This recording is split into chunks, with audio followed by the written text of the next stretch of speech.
বিপদ আপদ মুসিবত আসলে আমাদেরকে ইমানের উপরে আর পাওয়া যায় না, যার ফলে আমাদের ইমান এত দুর্বল হয়েছে ইমানের কাজের উপরে, সৎ কাজের উপরে, নেক আমলের উপরে আমরা আর মজা পাই না। মজা পাই বলেন?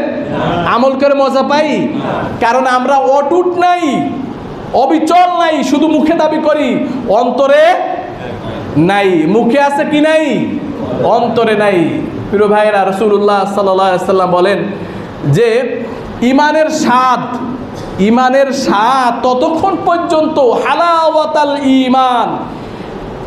হালাওয়াতাল ঈমান আহাব্বা ইয়াকুন আল্লাহ ওয়া রাসূলুহু, ব্যক্তির কাছে যখন আল্লাহ রসুল সব চাইতে প্রাধান্য পাবে, রসুলের ভালোবাসা, আল্লাহর ভালোবাসা যখন প্রাধান্য পাবে, তখন ওই মানুষটা ইমানের স্বাদ মজা পাবে। আমরা আজকে দেখেন নামাজ পড়তে মজা পাই না। জুমার নামাজ ঠিকই পড়বো, আসরের নামাজ অনেকে আছে আসরের নামাজ পড়বে না। তার মানে ইমানের কি নাই? দুনিয়ার যে সমস্ত কাজ করে আমরা মজা পাই, ইমানের কাজ করে ওই মজা আমি উদাহরণ দিই, মাঝে মাঝে এইভাবে বলি, আজকে রাত্রে যদি 3টার সময় বাংলাদেশ ভারত খেলা হয়, আমরা অনেকেই রাত জেগে জেগে খেলা দেখব, কি দেখব না? কিন্তু রাত 3টার সময় যদি আমাকে বলা হয় যে আল্লাহর দরবারে দণ্ডায়মান হয়ে আল্লাহর কুদরতি কদমে সেজদা দিয়ে আল্লাহর সাথে একটু সাক্ষাৎ করি না, আমরা অনেকেই পারবো না, আমরা অনেকেই করি না। কারণ এই খেলার ভিতরে যে মজা পাই, নামাজের ভিতরে কি পাই না? মজা পাই না। কারণ কি? কারণ হলো আমার মুখ দিয়ে ঠিকই আছে আমার রব আল্লাহ, কিন্তু এই কথার উপরে কি নাই আমি। আপনি পরীক্ষা করে দেখেন, আপনি বাস্তবতার সাথে মিলিয়ে দেখেন, হাজী সাহেব, নামাজি মুসল্লি, আল্লাহর ওলি, আপনি মিলিয়ে দেখেন। আপনাকে যদি বলা হয় আপনার কন্যাটাকে একটা সৎ পাত্রস্থ করেন, ভালো জায়গায় দেন, আপনি ইমানের কথা চিন্তা করবেন না, আপনি চিন্তা করবেন দুনিয়ার কথা, ঠিক না? দুনিয়ার কথা চিন্তা করবেন। আজকে আমাদের অবস্থা দেখেন, বাস্তবতার সাথে মিলিয়ে দেখেন। প্রিয় ভাইয়েরা, এজন্যে আপনাকে ইমানের উপরে অটল থাকার জন্য, অবিচল থাকার জন্য, অনড় থাকার জন্য দৃঢ় সিদ্ধান্ত নিতে হবে। যদি আপনি সিদ্ধান্ত নিতে পারেন, তো যত বাধা বিপত্তি আপনার সামনে যত কিছু আসুক না কেন, আল্লাহ এই রাস্তাকে কি করে দিবেন? জোরে বলেন, কি করে দিবেন? সহজ করে দিবেন। যারা আল্লাহর উপরে ভরসা করতে পারে, তাওয়াক্কুল করতে পারে, আল্লাহ তাদের জন্যে যথেষ্ট। আমার আল্লাহ কি যথেষ্ট নয়?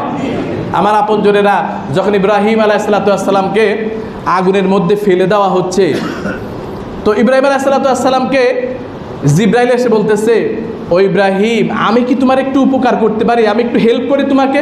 তোমার যে মহাবিপদ, কঠিনতম বিপদ, এই বিপদ আমি তোমাকে একটু সাহায্য করি। আলাকা আলা ইয়া ইব্রাহিম। তো ইব্রাহিম আলাইহিসসালাম, জিবরাইল আলাইহিসসালামের ক্ষমতা সম্পর্কে তিনি জানেন না? জানেন যে বিশাল ক্ষমতার অধিকারী আল্লাহ তাকে যে শক্তি দিয়েছে, ক্ষমতা দিয়েছে, তার একটা দানায় যে শক্তি দিয়েছে, একটা দানা দিয়ে যদি ঝাটকা দেয়, এই অগ্নিকুণ্ড কোথায় গিয়ে পড়বে? সমুদ্রে পড়বে না? পড়বে। কিন্তু তারপরে তিনি কি জবাব দিচ্ছেন? তিনি বলছেন যে না, দরকার নাই, আমি যে রবের গোলামি করি, আমি যে আল্লাহর গোলামি করি, ওই আল্লাহ দেখছেন, ওই আল্লাহ আমার জন্যে, জোরে বলেন, ওই আল্লাহ আমার জন্যে যথেষ্ট। আল্লাহ যথেষ্ট হয় নাই?